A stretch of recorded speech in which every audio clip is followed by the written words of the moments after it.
Sáquennos de aquí. Una entrevista de Nikki Eltz a María Sima.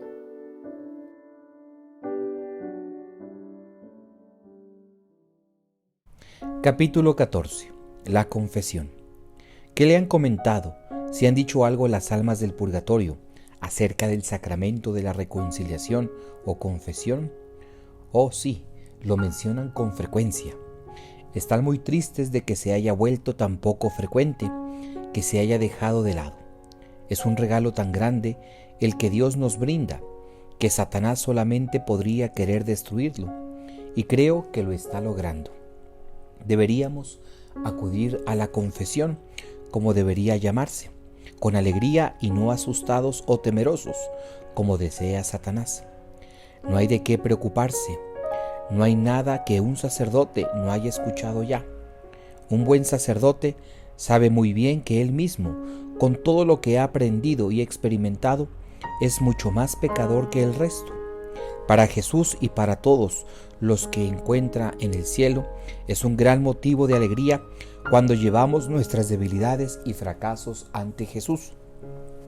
Las almas del purgatorio me han contado que no existirían el 60% de todas las depresiones que se sufren en el mundo si se aprovechara este enorme regalo. Muchos especialistas, empresas, farmacéuticas y orientadores se quedarían sin trabajo si todos confesaran regularmente sus pecados. Nuestro Señor puede salvar y sanar a todos y a todo, según Él quiera, tan solo con pedírselo. Nuestra Madre ha dicho, y creo que fue el Medjugorje, que la confesión mensual sanaría a Occidente. La confesión no se entiende correctamente.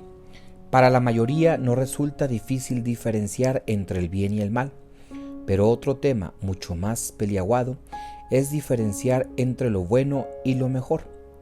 La confesión no está solo para confesarnos de haber robado un banco, pues de hecho, muy pocos de nosotros robamos bancos. Para la mayoría está para buscar cómo ser cada vez mejores ante los ojos de Dios. ¿Qué podría haber hecho durante este último mes para haber sido más santo? Eso es lo que nos debemos de preguntar, y que alguien diga que durante el último mes hizo todo lo que estuvo en sus manos para cumplir perfectamente la voluntad de Dios. La humildad nos trae la más grande de todas las gracias. Jesús regala sus mayores tesoros a los más pequeños de corazón. La confesión nos recuerda repetidamente la pequeñez que Jesús quiere de nosotros para que Él pueda darnos sus enormes gracias. ¿Cómo respondería a todos los que dicen, y lo hacen con sinceridad, que no necesitan un sacerdote para confesarse? Que no necesitan contarle sus cosas a otra persona, sino que pueden dirigirse directamente a Dios.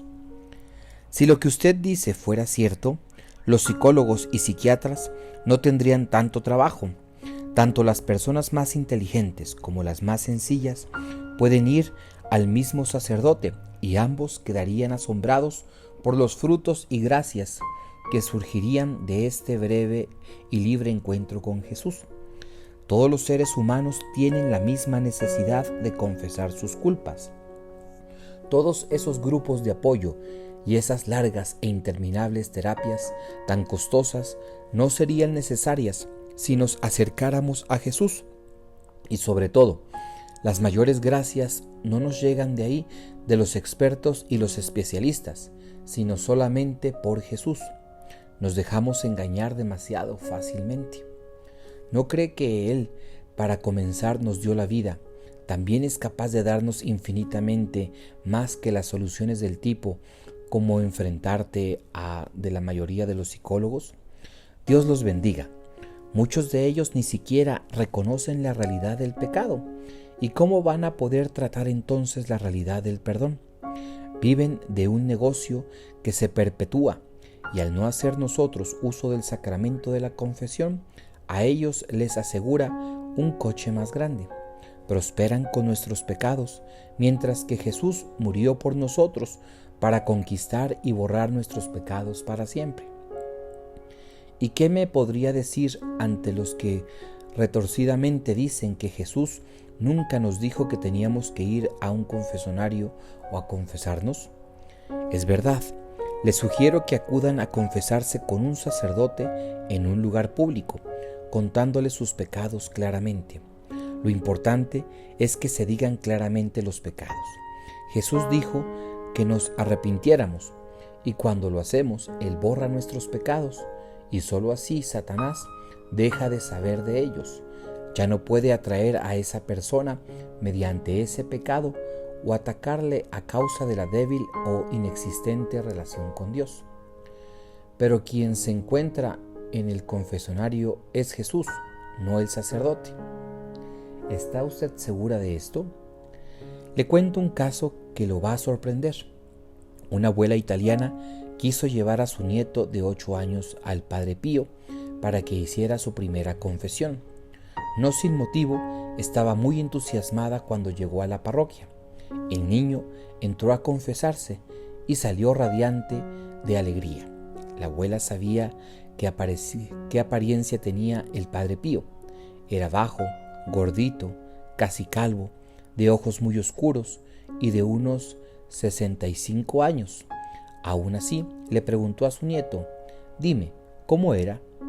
El niño respondió con mucha calma y con detalle: «Oh, era alto y fornido, con ojos castaños y pelo largo y castaño.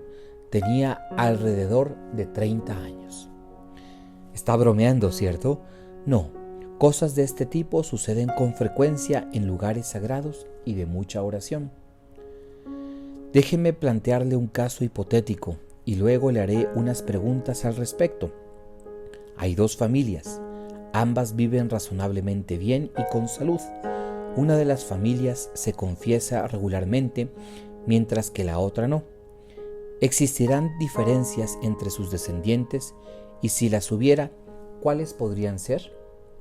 La primera familia contará con una base sólida para acercarse cada vez más a Jesús a lo largo de las generaciones, mientras que la segunda familia cargará con muchas dificultades que no hubieran tenido si se hubieran confesado regularmente.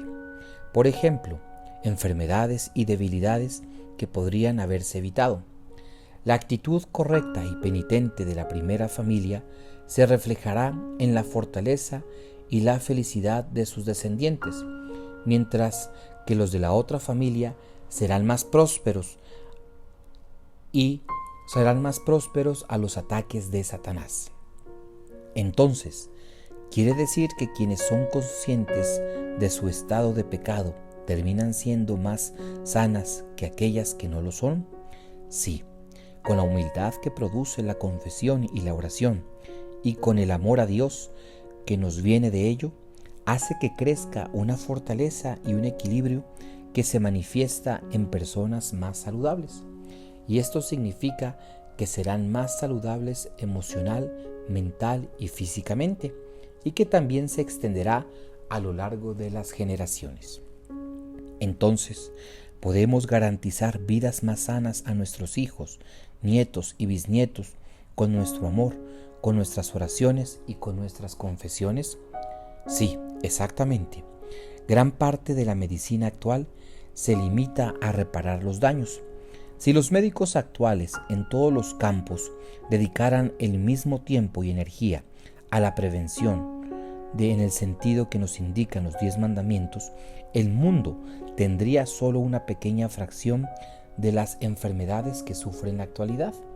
La medicina preventiva no nos cuesta nada y sobre todo nos damos cuenta más claramente de la inmensidad del amor de Dios por nosotros. Esto no es un juego para Él. Él se llena de alegría cuando estamos llenos de paz y de felicidad que produce. Dios solo quiere vernos felices, libres y saludables. Entonces, ¿puede explicar la función de la contrición y del arrepentimiento en el momento de la muerte? Nos libramos de todas nuestras culpas con una buena confesión, si es totalmente honesta y si nos arrepentimos de corazón, pero también hay que reparar el daño causado. Aún no quedamos completamente librados de esos pecados, Para obtener la total absolución, el alma debe quedar libre de toda atadura. En el caso de una madre con muchos niños pequeños que está a punto de morir, deberá entregarse hasta tal punto que pueda decir con sinceridad: Dios, te entrego todo a ti y que se haga tu santa voluntad. Esto puede ser muy, pero muy difícil.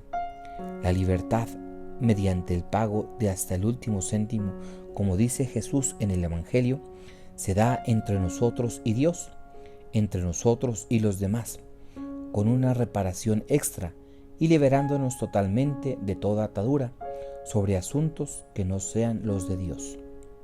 Entonces, estar totalmente libre de todo pecado sería un proceso de 3 pilares. Sí, primero, expiación entre nosotros y Dios. Luego, expiación entre nosotros y la persona a la cual herimos, que también nos implica siempre a nosotros mismos. Y finalmente, la reparación por medio de la oración y de las buenas obras. No solo se debe borrar el pecado, sino que también se debe reparar. ¿Las personas no católicas y los no cristianos también deben confesarse?